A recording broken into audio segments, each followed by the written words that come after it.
in this particular demonstration is I'm going to actually play everything hands up, blocks face up, so that you can see everything. That way nothing's hidden to anybody. It's just really the easiest way to learn a game like this, I think.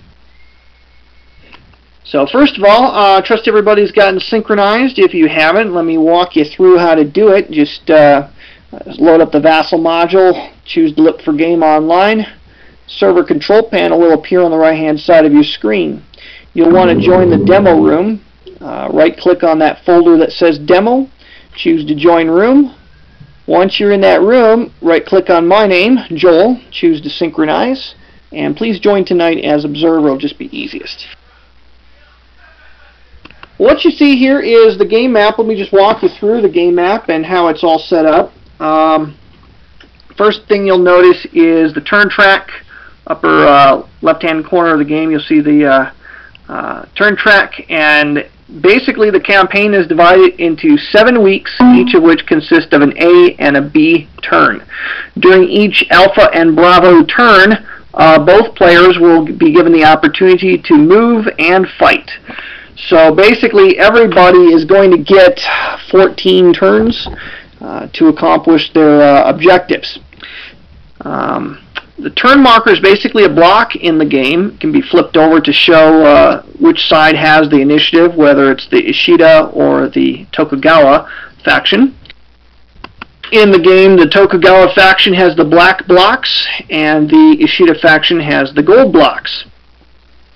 And by the way, if you don't have a physical copy of the game, the blocks really are gold, metallic gold. I can't think of another game that has metallic gold blocks like this. And visually, it's one of the most striking games you'll ever see. It's really something that just grabs you visually. Across the map, you're going to see that there's several stacks of blocks. I'm going to expand several of them so you can see them all stacked up. And if you're playing with a physical game, you would actually do that. You would actually stack them vertically like so. Although sometimes you'll get a big stack with more than 6 blocks, at which point it becomes something of a something that's easy to tip and knock over. So we start building multiple stacks next to each other to avoid accidentally knocking things over. But it looks really cool on the tabletop.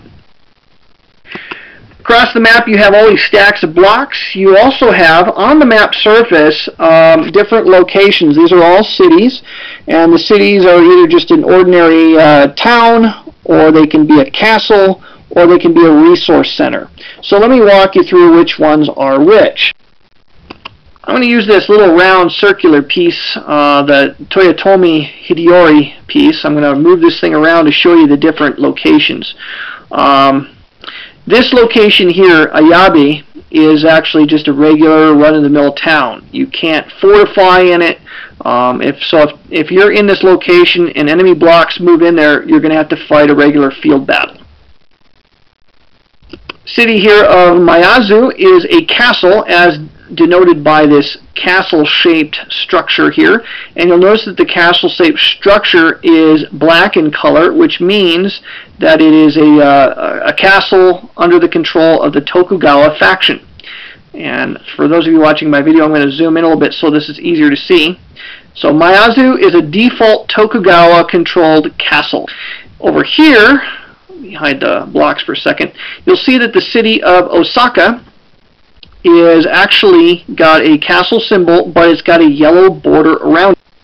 What that yellow border signifies is that is a castle that is under the default control of the Ishida faction. At the start of the game, the Ishida faction controls, what was that, Osaka. They also control Gifu and Ueda off to the right-hand side of the map.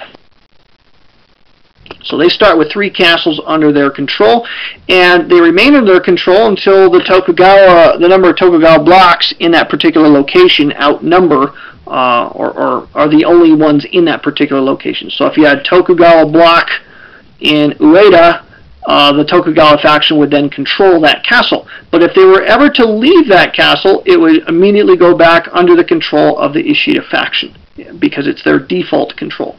Same is true of the Tokugawa castles. For example, the Tokugawa faction controls Anotsu. They also control Okazaki. They control Akone. Let's see, there's one more they have. Oh, Miyazu, way up on the northwest side here of the map. Those are the castles under the control of the Tokugawa faction, and basically they're default controlled castles.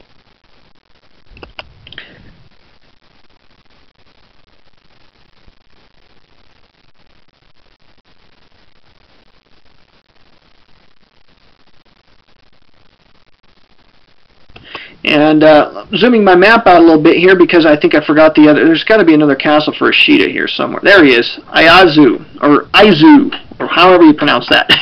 Way over on the right. Trouble zooming in. So there's 4 castles here controlled by Ishida.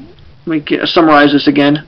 Aizu, Ueda, Gifu, and Osaka. And that is from right to left on your map. From right to left, the Tokugawa faction again has Hakone, Okazaki, Anatsu, and Miyazu. So each of those have 4 castles under their default control. So that's the castle situation, and castles are extremely important for victory conditions. I'll explain those in just a second. Let me talk about the other pieces or the other locations on the map. You also notice that there's some of these locations on the map that have a red dot in the middle. And basically, they're not castles, but they're known as resource centers. And to designate control of a resource center, you're either going to place a block of your own or a cube of your own color or of your opponent's color. So you'll notice that Kyoto has a yellow cube or a gold cube there, showing that the Ishida faction has control of that resource center.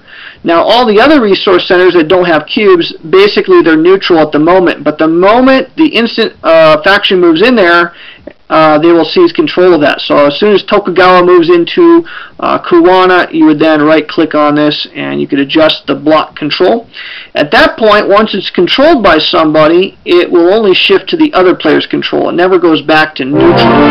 So the Ishida faction, if they were to move and have sole possession of Kuwana, then it would shift over to them and so forth. So that's how the cubes work in the game. They basically just mark control of resource centers. There is one last type of space. There's only 2 of these on the map, and those are capitals. Kyoto is a capital for the Ishida faction and is symbolized by the flower, the chrysanthemum, surrounding Kyoto. And also for the Tokugawa faction, their capital is Edo. And again, you see the black flower there by Edo. And those are also resource centers, but they're also capitals. So those are the different locations on the map. As your stacks of blocks move around the map, they're going to move from point to point. And there's 2 different roads that will connect cities to one another.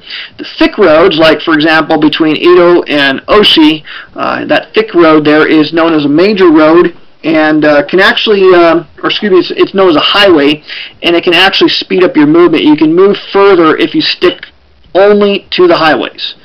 And we'll explain that when we get to the movement rules.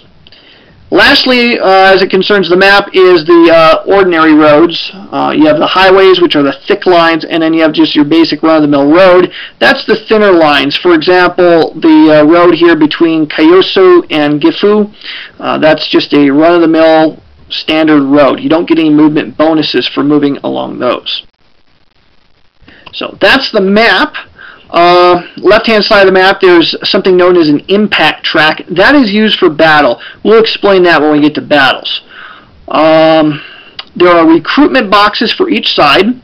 The Tokugawa faction has one in the right-hand corner, lower right-hand corner, and the Ishida faction has one in the upper left-hand corner of the map. And obviously in a face-to-face game with a physical copy, you would sit across the map so that you could see your recruitment pool from your perspective.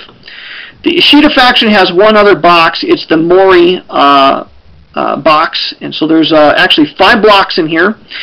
They have a little diamond in the lower right-hand corner. These blocks can come into play through a special rule. It's kind of like reinforcements, but it's a little bit different. We'll explain that when we get a little bit further along in the demo. So that's the map. I'm going to go ahead and pause the recording here before we start the next segment. If anyone has any questions, please feel free to